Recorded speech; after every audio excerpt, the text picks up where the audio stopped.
बसंत पंचमी के बाद अखाड़े यहाँ से पलायन कर जाते हैं, लेकिन कुछ लोग महाशिवरात्रि जो अंतिम स्नान है उस स्नान तक रुकते हैं। उस पूर्णिमा से लेकर माघ पूर्णिमा तक कल्पवासी लोग 1 महीना यहाँ रह करके कल्पवास करते हैं। कोई भक्त दे रहा है तो मना भी नहीं करते, बहुत सीधी सच्ची बात है। भक्तों के ऊपर है और उन्हीं भक्तों में उसको वितरित कर देना है। लेकिन साधु जो होता है वो निर्मोही होता है। अगर उसको मोह होगा तो साधु काहेगा। भगवान हमारे कहते हैं सदैव प्रसन्न रहो। नमस्कार, मैं हूं सुप्रिया शर्मा और प्रयागराज की पावन धरती से मैं आपको महाकुंभ के अलग अलग रंग दिखा रही हूं। अलग अलग साधु संत, महामंडलेश्वर और शंकराचार्य से मिला रही हूं। अब महाकुंभ अपनी पूर्णता की ओर है, लेकिन श्रद्धालुओं का आना अभी भी कम नहीं हुआ है। हमने देखा कि बहुत सारे अखाड़े जो कि प्रस्थान करने की ओर हैं और बहुत सारे साधु संत हैं जो अभी पूर्णिमा तक रुकेंगे। हम इसी कड़ी में शशिकांत जी दास महाराज के पास आए और उन्हीं से जानेंगे कि अब महाकुंभ जब पूर्ण हो जाएगा, इसके बाद साधु संत महात्मा क्या करते हैं और कहाँ जाते हैं। महाराज जी, आपका बहुत जय श्री राम। महाराज जी, हम ये जानना चाहते हैं कि महाकुंभ में हम पिछले 1 महीने से हैं, खूब रौनक है और अभी भी रौनक चलती ही आ रही है, लेकिन जो अखाड़ों का जो जाना है, साधु संतों का जाना है, वो शुरू हो चुका है। तो हम तो ये जानते थे कि 45 दिन का कुंभ है और कुंभ में अखाड़े भी हमें दिखेंगे, साधु संत भी दिखेंगे, लेकिन जो अभी जाना शुरू हो गया है, ये क्या प्रक्रिया? निश्चित रूप से प्रक्रिया सब बहुत पुरानी है, सनातन की प्रक्रिया है कि बसंत पंचमी के बाद अखाड़े यहाँ से पलायन कर जाते हैं, अपने अपने स्थल को चले जाते हैं।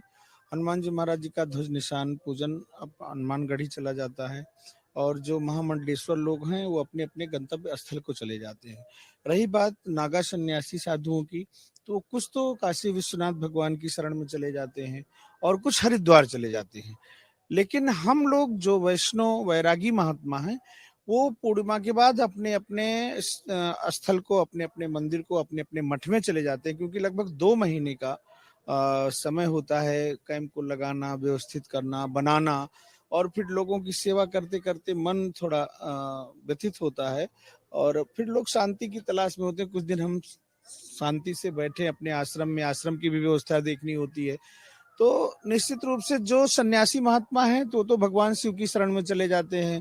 महाशिवरात्रि पर कुछ सारे लोग यहाँ भी महाशिवरात्रि तक रहेंगे। जैसा कि आपने कहा 45 दिन का कुंभ है, तो 26 फरवरी तक हम भी रहने वाले हैं और इसी तरह से कुछ वैष्णव अखाड़े भी बैरागी कैंप रहेंगे। लेकिन प्रायः सारे लोग अपने अपने निज धाम को चले जाते हैं। कोई अयोध्या, कोई हरिद्वार, कोई वृंदावन, कोई राजस्थान, कोई उड़ीसा, कोई गुजरात, जो जहां से आया है वो वहां चला जाता है। लेकिन कुछ लोग महाशिवरात्रि जो अंतिम स्नान है उस स्नान तक रुकते हैं। उसमें एक आपका भी कैंप है जहां आप बैठे हो। हम 26 फरवरी के बाद लगभग 1 मार्च को यहाँ से श्री अवध धाम को जाएंगे। बहुत सारे महात्मा अयोध्या के भी चले जाएंगे, लेकिन हम यहाँ बने रहने वाले हैं 26 तक। तो महाराज जी, जैसे कि हमने देखा कि भव्य शिविर हैं, भव्य कैंप आपने बनाए हैं, तो इनको बनाने में कितना समय लगा था और अब जब इनको वापस से अपना सामान ले जाना होगा, सारी व्यवस्थाएं, तो फिर कितना इस सबको समय लगता है?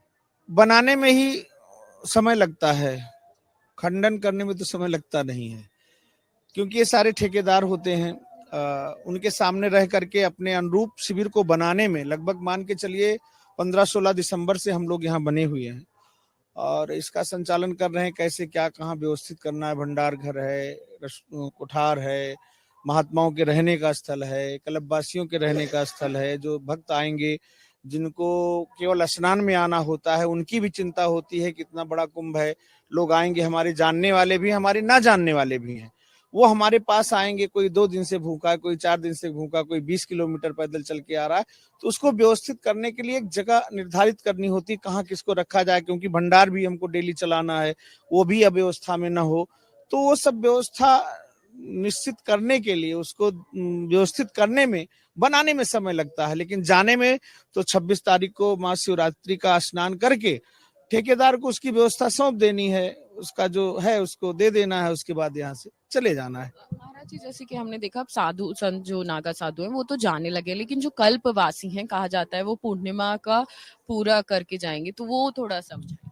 वो ये है, पूष पूर्णिमा से लेकर माघ पूर्णिमा तक कल्पवासी लोग 1 महीना यहाँ रह करके कल्पवास करते हैं और उनका ये नियम होता है कि हम एक समय भोजन करेंगे, पृथ्वी पर शयन करेंगे और एक समय उपवास रह करके माँ गंगा जी का दोनों समय पूजन करना, दीपक जलाना, दान धर्म करना, कथा प्रवचन सुनना। उनका 1 महीने का व्रत होता है, संकल्प होता है कि 1 मास तक हम यहाँ माँ गंगा के शरण में हम कल्पवास करने आए, अर्थात हम अपने सुखों का त्याग करके हम भक्ति करेंगे, भगवान की कथा श्रवण करेंगे, संतों का दर्शन करेंगे, माँ गंगा का पूजन करेंगे, अर्चन बंदन करेंगे। ये उनका नियम होता है।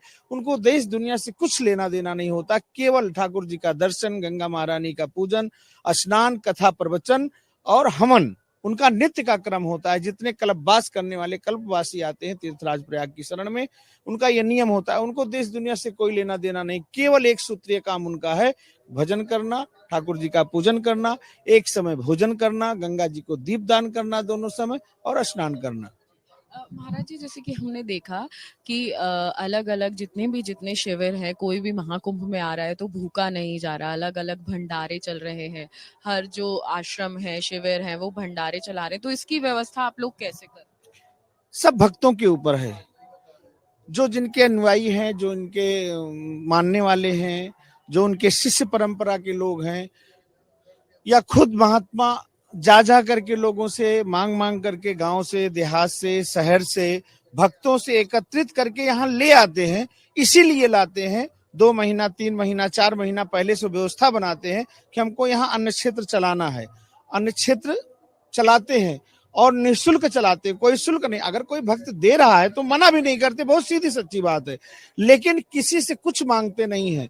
जहां तक उनकी व्यवस्था, क्योंकि इतना बड़ा कुंभ है, महाकुंभ है और इतनी जनता जनार्दन यहाँ आ रहे हैं, एक कुंभ में, एक कैंप में या 10 कैंप में समाहित करना ये संभव नहीं है। जो जितना जिसका सामर्थ्य है, जितना जिसके पास शक्ति है, उतने लोगों को निःशुल्क रहने की भी व्यवस्था दे रहा है। और जो उनके अनुयायी हैं वो आकर के यहाँ रह रहे हैं और कैंपों में दान भी कर रहे हैं, क्योंकि दान से ही सारी व्यवस्था चल रही है। कोई अपने घर से नहीं ले आ रहा है, भक्तों के ऊपर है और उन्हीं भक्तों में उसको वितरित कर देना है। आपसे ही लेना है और आपको ही खिलाना है।